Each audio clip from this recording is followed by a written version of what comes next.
अगर है दम बीजेपी में है, आज भी मैं क्लियरली बोलता है, सच में बीजेपी में सबका साथ सबका विकास है, तो आज हमारा सरकार जो क्या कर रहा है सबका साथ सबका विकास है। तो हमारी मांगे पूरी करो, पूरी करो, पूरी करो, हमारी मांगे पूरी करो, पूरी करो, पूरी करो। अरुणाचल सरकार आंखें खोलो, आगे करो, आगे करो, अरुणाचल सरकार आंखें खोलो, आगे करो, आगे करो, अरुणाचल सरकार आंखें खोलो, आगे करो, आगे करो। अरुणाचल सरकार होश में आओ।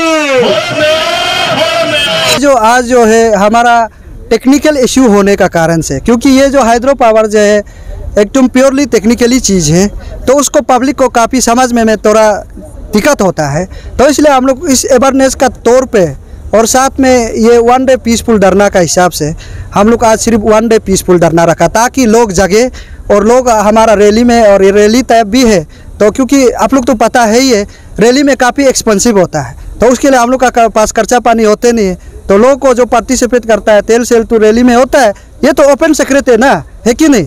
तो ये पीसफुल धरना इसलिए रखा गया कि तो जो जानने मन है ताकि आ सके, तो इसलिए हम लोग 1 डे पीसफुल रखा है कि ये लोग जानने के बाद हम लोग फिर उसको कंटिन्यू करेंगे इस 15 दिन के बाद ना। तो इसमें ऑलरेडी क्लियरली मेरा भाषण में भी क्लियरली कहा है यही है। ये मूवमेंट को आप लोग बहुत दिन से आगे लेके आ रहे हैं, तो गवर्नमेंट का तरफ से कैसे है रेस्पॉन्स?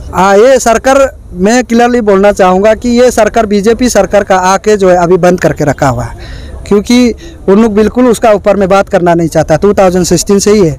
अगर है दम बीजेपी में है, आज भी मैं क्लियरली बोलता है, सच में बीजेपी में सबका साथ सबका विकास है, तो आज हमारा सरकार जो क्या कर रहा है सबका साथ सबका विकास है, तो उसका ऊपर में क्यों बिल्कुल बात करना नहीं चाहता है। तो आप चार्टर ऑफ डिमांड 12 पॉइंट को तो ऑलरेडी आप लोग सुन ही लिया, देखिए। तो ये जो सिर्फ हमारा कोई बेनिफिट के लिए नहीं है, हमारा प्रो देम उसको नौकरी करेगा बोल के ये बात नहीं है। जो हमारा बेरोजगार रोज जो डिग्री हासिल करके जो पढ़ा लिखा लोग ऐसे मीनिंगलेस में जो पढ़ा हुआ जो सब्जी बिक्री करके जो ड्राइवर बन के बेच रहा है, तो ये सर्टिफिकेट ड्राइवर बनने के लिए नहीं लिया। तो यही एक जरिए है कि सरकार जो काफ़ी मदद हो सकता है हाइड्रो पावर के थ्रू से, तो उसको क्यों बात करना नहीं चाहता है, वही सरकार ही जाने। तो हमारा तरफ से तो कोई उसको पता नहीं है। आप लोग का क्या है मेन डिमांड, जो क्या है? मेन डिमांड है ये 2 चार्टर ऑफ डिमांड 12 पॉइंट में क्लियरली बोलता है, पूरा 12 पॉइंट को तो बोलने में काफ़ी समय लगेगा। इसलिए इलेक्ट्रिसिटी बिल फ्री दिया जाना चाहिए, क्योंकि ऑलरेडी 135 मेगावाट 12% में हमको सरकार जो है ऑलरेडी मिलता है हमारा स्टेट को।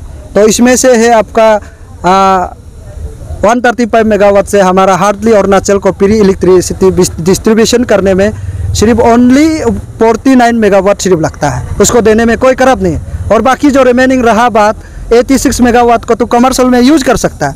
अगर ये जो है ऐसे होगा इलेक्ट्रिसिटी बिल आपका यूनिट का हिसाब से, अगर आप प्यार से सरकार जो हम लोग का साथ बात करके अगर इलेक्ट्रिसिटी बिल को थोड़ा कम करेगा यूनिट का हिसाब में, अगर और थोड़ा अगर सरकार जो ध्यान देता है बोलने से, तो या फैक्ट्री लोग भी आएगा तो काफ़ी अनएम्प्लॉयमेंट को एम्प्लॉयमेंट होगा, क्यों मेन तो लाइट का वजह से तो है कि नहीं।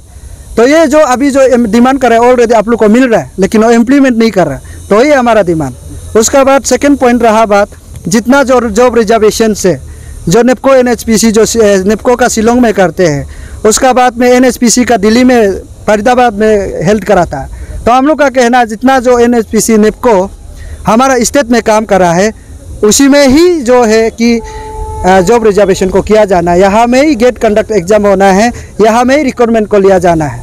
ये हमारा जो प्रोदेम का और मकसद है। और थर्ड बात रहा बात ये है कि जो अरुणाचल में जो एकदम अनगिनत MOU साइन करके रखा है, अगर सच में सरकार को हम लोग कैंसलेशन के लिए बोला है, अगर आप कैंसलेशन कर ही नहीं पाता है, जो आज thousands of crore upfront money दे के गायब होना, ये बहुत दुख का बात है कि वो आदमी लोग फिर उसको काम करवा दो, है कि नहीं। उसको काम करवाने से तो हमारा कोई इसमें छेड़खानी करना कोई ज़रूरी नहीं, अगर काम करेगा लोग पैदा होगा, तो ये है।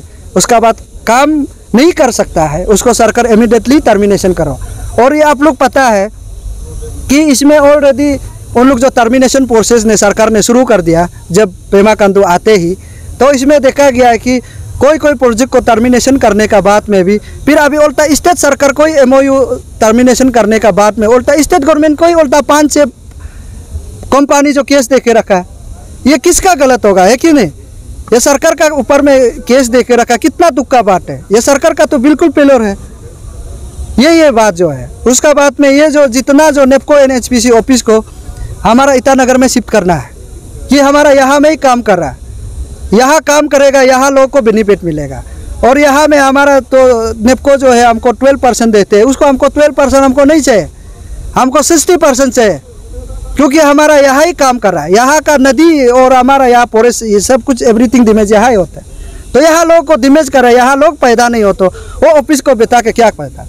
अगर ये जो है नेपको ऑफिस जो अभी जो शिलोंग में है कॉर्पोरेट ऑफिस को अगर नहीं बनाता है तो हम लोग पावर हाउस को ही बंद करके रखेंगे। है इसमें आम जनता लोग क्लियरली सुने, अगर वो बंद करेगा तो इसमें उन लोग भी फंक्शन काम नहीं कर सकते, क्योंकि हमारा यहाँ से ही रिव्यू नहीं जाते हैं। अगर 60% देता तो आप लोग नेपको ऑफिस को यहाँ बना, उसके बाद NHPC ऑफिस जितना जो काम कर रहा है मिनी कॉर्पोरेट ऑफिस को बना दो, सरकार के लिए भी सुविधा होगा, या एनी टाइम आके बात कर सकते हैं सरकार लोग भी। तो ये एक्चुअली ऑफिस नहीं होने का कारण से कुछ चीज़ में बहुत बड़ा प्रॉब्लम होता है। आप लोग पता है NHPC का तो काफ़ी लॉसेस होते हैं, जो तवांग में भी जो अपना चीफ मिनिस्टर का कॉन्सेंट जगह में भी प्रोजेक्ट जो नहीं बन पाता है, क्यों, किस लिए, अच्छा से अवेयरनेस लोगों को पता नहीं है, लोगों को उसका बेनिफिट को पता नहीं है। वो सरकार उसका ऊपर में एक छोटा MOU में ही उन लोग को पैसा खाने में बिजी है। तो ऐसे बिजी होने का कारण से हमारा लोग को नहीं समझता, इसलिए हम लोग आज 1 डे पीसफुल धरना रखा है कि ताकि लोग जाने, और उसका साथ में हमारा यहाँ लोग को एम्प्लॉयमेंट करके PRO बनेगा, लोग को कन्वीनियंस तो कर सकते हैं। हमारा यहाँ का जो रहन सहन जो अलग है, तो उसको तो बाहर स्टेट तो पता नहीं होता है। तो यहाँ लोग जान के अगर यहाँ ऑफिशियली शिफ्ट करेगा, हमारा NHPC को यहाँ में कोई दिक्कत नहीं होगा काम करने में। ये हमारा प्रोडेम का कॉन्सेंट है। और कुछ सवाल है? आप लोग फर्दर जो इसका बाद क्या करने जा रहे हैं, और कुछ ऑफिशियली जैसे कि रिटर्न कुछ सबमिट किया है? मैं ऑफिशियली ऑलरेडी 2016 से ही हम लोग ऑफिशियली दे चुका है कि गवर्नर को भी सबमिट कर दिया, चीफ मिनिस्टर को भी सबमिट कर दिया, PMO में भी सबमिट कर दिया, और हमारा स्टेट का जो रिजिजू साहब को भी मैंने सबमिट कर दिया। मैंने भाषण में काफ़ी लंबा चौड़ा रिजिजू साहब का ऊपर में बोल दिया, इसमें पूरा सारा का सारा। लेकिन PMO ऑफिस से तो रिप्लाई आया है, लेकिन ये PMO ऑफिस रिप्लाई देता है तो हमारा स्टेट को उसका ऊपर में क्यों रिप्लाई देना नहीं चाहता? ये तो बहुत बड़ा क्वेश्चन है, तो है कि नहीं? 2016 से ही हम लोग रिप्रेजेंटेशन दे रहा है, मेमोरेंडम दे रहा है, अल्टीमेटम दे रहा है, तब भी होते नहीं, बिल्कुल सुनता नहीं है। ऑलरेडी हम लोग का ऑफिशियली ऑलरेडी जमा करके रखा हुआ है, और सिर्फ हम लोग इस आज का 1 डे पीसफुल धरना के बाद फिर हम लोग सकने से कॉलोनी गांव में जाके हम लोग अवेयरनेस तौर हम लोग मेहनत करेंगे। फिर हम लोग उसका बाद कंटिन्यू हम लोग धरना शुरू करने के लिए अभी 15 डेज का हम लोग अल्टीमेटम सरकार को दे दिया है। ये बात। और कुछ सवाल? 2016 में आप लोग का यूनियन जो फॉर्म हुआ था ना, जी हाँ, तब से लेके आप लोग जो क्या एक्टिविटीज किया है अभी तक? हाँ, ये एक्टिविटी इसलिए है कि हम जो जितना जो डिमांड किया है, जो ऑफिस बनाना चाह रहा था, हम लोग का मेन मकसद जो है, जो प्रोडेम का जो मकसद है, यहाँ में लोग को काम करने देकर लोग को पैदा देने के लिए देना चाहता था सरकार का साथ में काम करके, और उसका साथ में यहाँ ऑफिस शिफ्ट करके लोग को एम्प्लॉयमेंट करा सकने के लिए हम लोग कोशिश किया। बहुत अच्छा मुद्दा है, लोग को फ्री इलेक्ट्रिसिटी, और इसमें बहुत department, mining department, forest department, pollution department, सबका इसमें एक साथ में हाइड्रो पावर में जुड़ा रहता है, सबका सब साथ में काम करना होता है उन लोग को क्लियरेंस के लिए ना। उसका साथ अगर अच्छा से डिपार्टमेंटली क्रिएशन करके अगर काम करता तो लोगों को पैदा हो सकता था। इसलिए ये फुलफिल डिमांड जो है उसको नहीं मानने का कारण से हम लोग का अचीवमेंट जो नहीं हो पाया, ये क्लियरली है, क्योंकि ये achievement he charter of demand में 12 पॉइंट में ही लिखा है।